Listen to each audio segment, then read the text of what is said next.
Yes, thank you very much, Onye. And the lawyers, you need to come in here, but you try to come a little bit where we have just about 40 minutes to round up this segment of the program. So you sure would have followed this story in the course of the week, Barrister Mbeseha and Barrister Fru. You would have followed this story. This is Vitalis. I know him. He used to be a comedian and an actor when we were in Wakele. I'm sure he's still acting. And we have him, unfortunately, being victimized by the colonial administration. Please, you may walk to us, please. Barrister Fru, please, I'll begin with you. Yes, I know the story of Vitalis. I know the story of Wazizi, and I know, of course, Martinez Zogo. They are the ones that we know. You will not believe it, Paddy. La République du Cameroon does not have a judicial system worth calling a judicial system. The Minister of Justice is a commander-in-chief of hiding evidence and not to prosecute criminals, murderers who have murdered people in cold blood in the system. Reverend fathers, bishops have been murdered, and he takes the file and he closes it. Wazizi was picked up in a corner, went through Boya and to Yaoundé, and they took him and killed him and buried him wherever.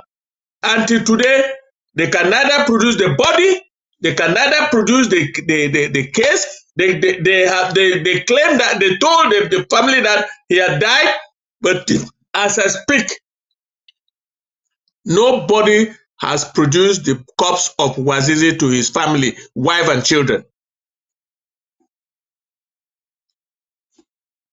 The case of Bishop Mbala is very clear to us. Martinez Zogo, who I'm talking about francophones, La République citizens, because Zogo denounced imprisonment, he was killed. Until today, his body is still in the mortuary, and the case is stuck somewhere in the military tribunal. I don't know how you call that a judicial system. Look, there are two things. I am talking like an escapee. If I took that flight from France to Douala, they will not arrest me. Their plan was to kill me, and that will be the end of me, and nobody will hear. Just like Wazizi has gone, just like many others have gone. So La République du Cameroon is a jungle. It's a jungle, and there is no law. There's no judicial system. There's nothing. Yeah. Our people are languishing. Our people are languishing in the jail. Our people are languishing in the jail. Let me finish. We have a very limited time. A few minutes. A few minutes. Our people need to know this.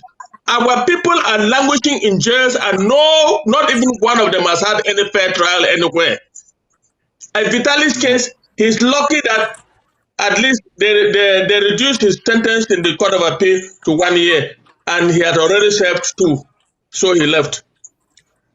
He's a lucky man because he's alive. There are a lot of mass graves in Yaoundé. Barrister Fru, we can't say everything today. We're going to create time for that. What actually happens is, before they even think of that, you come and you denounce the movement before you are even given a chance. That's what happened. That's what they did to Mancho BBC. That's what they did to Penn Terrence. That's what they did to all of these guys. For you to denounce what you stand for, and so that you can receive some mercy. But Mbeseha, let your comment brief. So before that, let me make only one statement. One statement. One sentence. One sentence. Let it be 10 seconds. We are in a revolution. We are in a revolution, and every revolutionary must know the enemy within and the enemy without.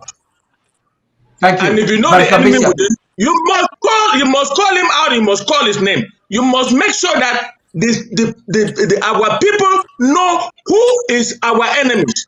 For me to sit here and hear that we should not call people's names, Mbeseha, we should not call people's names, it's we're revolting going to in get a it tonight. revolution. We can't say everything in one day. Barrister I'm Mbeseha, through. please. Barrister Mbeseha, please. Brief comment on that so we can. Yes, thank you. I'll be very, very brief. And because I want to be very brief, I'll focus essentially on Vitalis. Now, I know Vitalis is back home.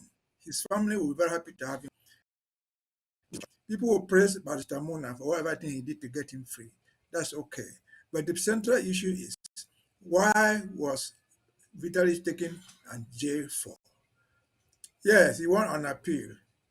He didn't even win because they simply reduced his sentence. For what crime? Nobody says.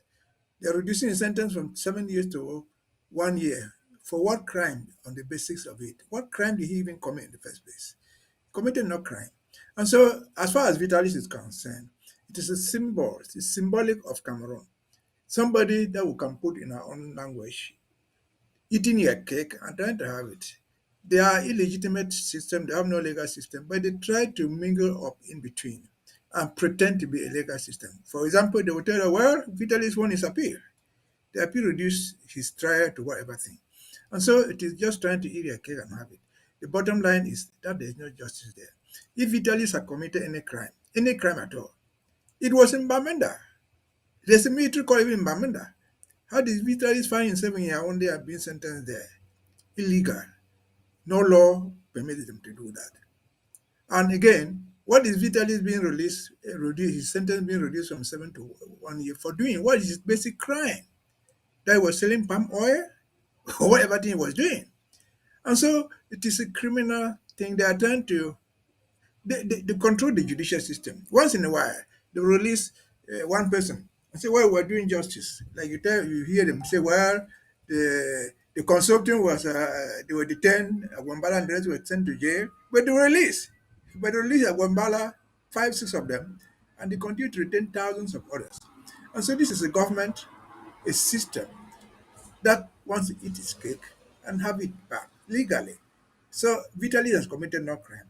But let them show Vitalis that he was supposed to be a free man by compensating him for the several years that they have kept him in detention. If he has been in detention for so long and they found that he was not supposed to be there, he has even overserved the time that he's supposed to be, according to them. He's supposed to be there for 1 year. He has said more than 2 years. Let them show that they are a judicial system by compensating him in monetary terms for the harm they have done to him, for the 1 extra year that he has even served by their own standard. Again, this is a jungle of justice. Praise Mona, praise whoever did it, but at least if he didn't do it, they would never have released him anyway. And as Basanso says, yes, what Vitalis is okay, at least he's back home. We shall never see Wazizi and thousands of others.